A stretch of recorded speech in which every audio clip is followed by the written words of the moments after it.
Buongiorno. Delicate, I think, is the best way to describe it. Well, I was just going to say to you, I've never few pints of London pride. I've never once questioned your professionalism, Ed, but you'll be leaving it a bit tight to get back for the big one tomorrow, Scotland-Cyprus, are you not?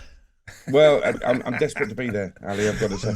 No, listen, I had a great time last night, and after the second half wasn't particularly brilliant. Everybody will say that.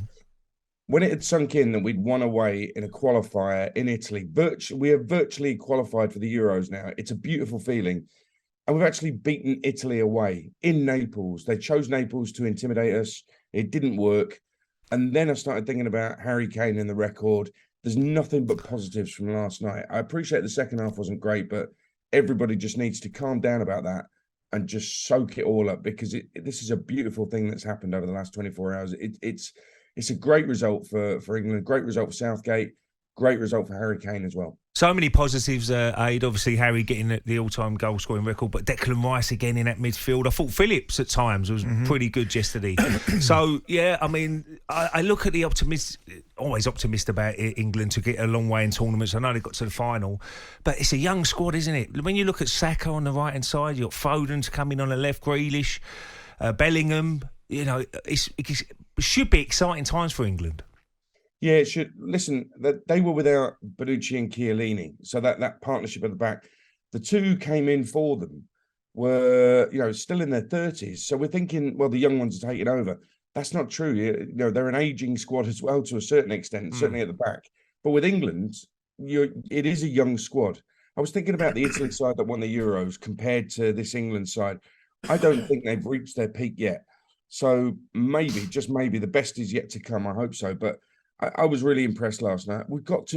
England fans have got to trust Gareth Southgate. I've got to trust him as well. He's transformed a side that was humiliated in Nice by Iceland under Roy Hodgson into a side that goes deep into tournaments. So we just have to trust his judgment. It may look questionable. Certainly Calvin Phillips starting, and Calvin Phillips playing 90 minutes looked questionable. Yeah.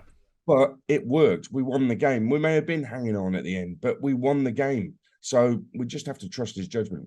Adrian, I've got to say, the irony of Adrian Durham telling the critics to calm down isn't lost on myself and one or two others here at talkSPORT Towers, I have to inform you, my friend. However, I don't know what you mean. Watching the game as I did, as a kind of semi-neutral, I thought England first half in particular, you're spot on your assessment, but I thought first half, I'd rather talk about the first half, and I can't remember watching England against top opposition. We can say, maybe not the best Italian side ever, but top opposition, actually be in total control. And I think the next step from England, I said to Ray, Adrian, I think England have now deservedly reached a point where qualification, as is normally the case, qualification is just a bit of formality without getting too carried away.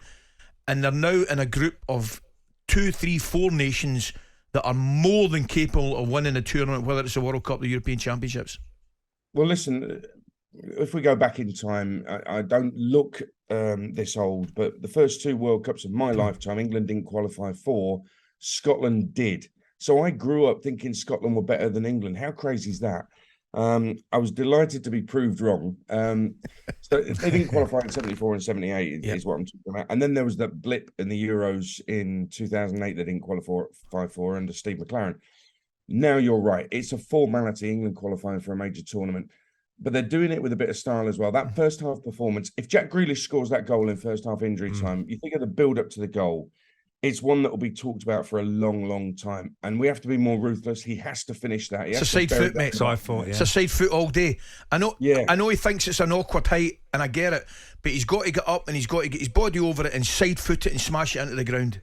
Spot on. And I think he was trying to look a bit flashy with it, maybe. Maybe I'm doing him a disservice. But, you bury that and it really is game over, and they don't have a chance of coming back. So we have to be more ruthless in that respect. But the football building up to it, that's what England can do. It went wrong in the second half. The referee was mysterious. I'll be kind to him. Some of his decisions were mysterious, but England held on. So, the first half performance, that's the football we want to see. And it was winning football as well. So who knows where it'll take us. 54 goals for Harry Kane. Unbelievable. Great achievement for him. He'll be absolutely buzzing this morning when he wakes up. How many goals can he get? Come on, give me you're always good at predicting. Yeah. How many goals will he get? he wants to play in every single game, and he does play in every single game. So I kind of feel for those who are behind him who don't get a chance, but that's the way it is. He is miles above anything remotely. Think they're close to Harry Kane. This is a goal machine. 6 successive seasons with 20+ goals at club level. Always scores for England. Usually lethal on penalties. I appreciate it didn't happen in the quarterfinal, but he's on 54 goals and he's 29 years old. He's going to play a lot of England games between now and the end of his career.